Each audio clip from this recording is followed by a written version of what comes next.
Do you dream of picture-perfect, productive mornings, but find yourself struggling to get out of bed? Yeah, we dream about it, but whether by choice or by design, thanks to school or work or whatever, most of us need to get our mornings in order. So today, we're sharing some practical tips to help you become more of a morning person. Joining us live this morning is Dr. Michael Breus, better known as the Sleep Doctor. Dr. Breus, good morning. Welcome back. Hello. Good morning. Yeah. You look bright-eyed and bushy-tailed, and as you should. Well, thank you. How many hours of sleep did you get last night? So I'm usually somewhere between a 6.5 and 7 hour guy. That seems to work the best for me. I have a tendency to be very regimented about my schedule. I go to bed right around midnight. I get up around 6:30 most mornings without an alarm.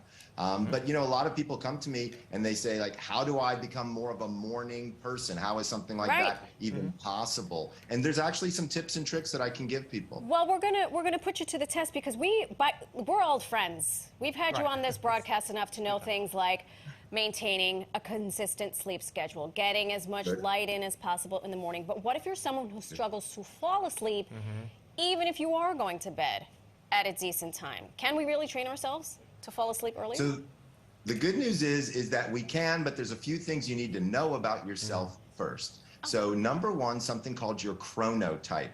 This is actually, are you an early bird? Are you a night owl? Those are believe it or not, it's genetic, and you can figure it out if you go to chronoquiz.com.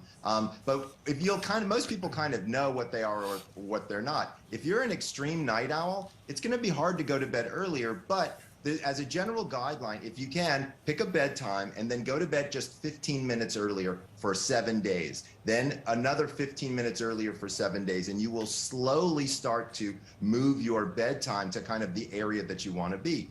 Also, when you're in the middle of the night, you really want to do things like keep it very dark. You want to, remember your internal clock slowly changes. So unfortunately, it can take a little bit of time, sometimes almost up to 3 weeks. The other big thing I tell people is try not to use your phones for about 90 minutes before bed. That's a tough one. I know, but here's the thing to remember is it's not so much the blue light, although that is one of the factors, it's the engagement. If you're trying to get your high score on Candy Crush, I got news for you. You ain't trying to fall asleep. Dr. Breus, you're still playing Candy Crush? It's 2023. He likes his Candy Crush. After he gets his 6.5 hours sleep, he likes his candy. Did you see how sprite? I like my Candy Crush. So it's basically in increments. You're not going to just flip a switch and do 2 hours earlier. You have to take baby steps to get to it. Exactly. Your body really can't do that. And now on the other end of it is, what do you do in the morning to help yourself wake up more? One of the things you mentioned was light, and I'm so glad that I've kind of beat that into everybody because light is that thing that helps turn off that melatonin faucet. Two other things I would mention to people is air and water. So sitting on the edge of your bed and taking 10 to 15 deep breaths is really going to help wake up your respiratory system. And don't do it while you're lying down because it's too easy to fall back asleep. I want you to really take big, good, deep breaths. And then the other thing, drink 15 ounces of water. Most people don't realize it, but sleep in and of itself is a dehydrative event. You lose literally almost a full liter of water just from the humidity in your breath. And so giving yourself a couple of things to do in the morning can be helpful. But I'll tell you my number one tip for making a good morning, music. What? Okay. Really? Well, at 2 a.m., that's not going to work for somebody else. Get a pair of AirPods, put them in so your I ear. can appreciate that you guys can't do that for your whole house, but many of our viewers might be able to. Or like you said, put in your headphones. And here's the thing, music will change your mood. You ever notice when you're driving and your favorite song comes on, you start bopping around? It literally changes it all. So we have a morning playlist, and so my son is the morning DJ, and if he wakes up on time, he gets to play the music for the house. So number one, he likes that, but number two, we all have a great time and we're bopping around and having a blast. And so you might be surprised how you can make mornings a lot more enjoyable. Now, Dr. Breus, obviously, I always feel like I'm not getting enough sleep during the week, and then, the weekend's coming, I'll make up for it, I'll get those extra hours. I delude myself. I have a feeling I'm deluding myself. It's just by getting some extra sleep on Saturday or Sunday, you're not making up for the week.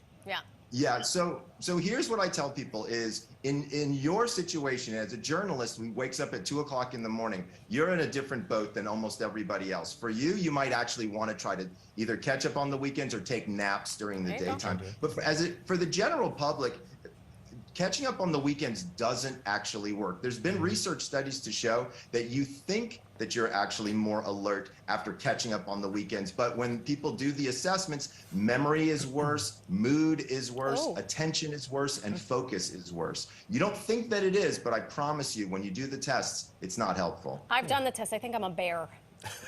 Oh, there you go. So you've done your chronotype. That's awesome. Yeah. Okay, so you talked about the routine in the morning, drink some water, breathe, not laying down, sit up, maybe listen to some music.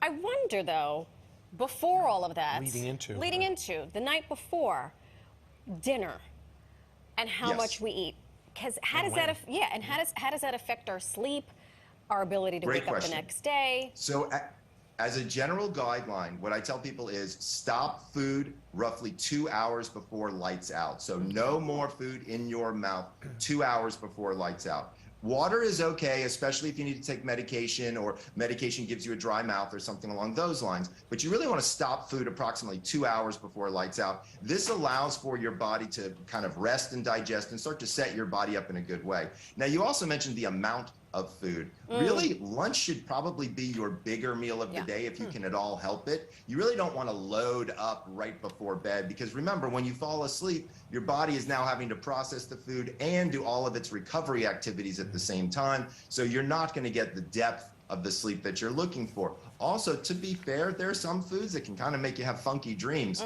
Some people get weird dreams from spicy foods. Some people get weird dreams from dairy. So it kind of just depends. You may want to really kind of look at what you're having for dinner and also reduce the amount. All right. So much. All good stuff. So much. Yeah. But I like it. So no potato chips at like 8:30 at night right before watching the game. That's not a good idea. No, sir. It's really not the best idea. But if you want to have a snack, right? Let's say you don't want to go to bed hungry. 250 calorie snack, maybe an apple with some nut butter or a rice cake with some avocado. Something small to quell that hunger, but don't go to bed hungry because you'll never fall. Some tostones with some shrimp. He's such a pleaser. He's still trying to please. This Dr. Breus, he's the best. Even though I made fun of you for making Candy Crush, I still love you. Yeah, don't make fun of him. Still love you. He's the best. Thank you so much. I'm sure we'll see you again. Of course, guys. Thank you. Stay well. Yeah, to find more resources on how to get a better night's sleep, you can visit sleepdoctor.com.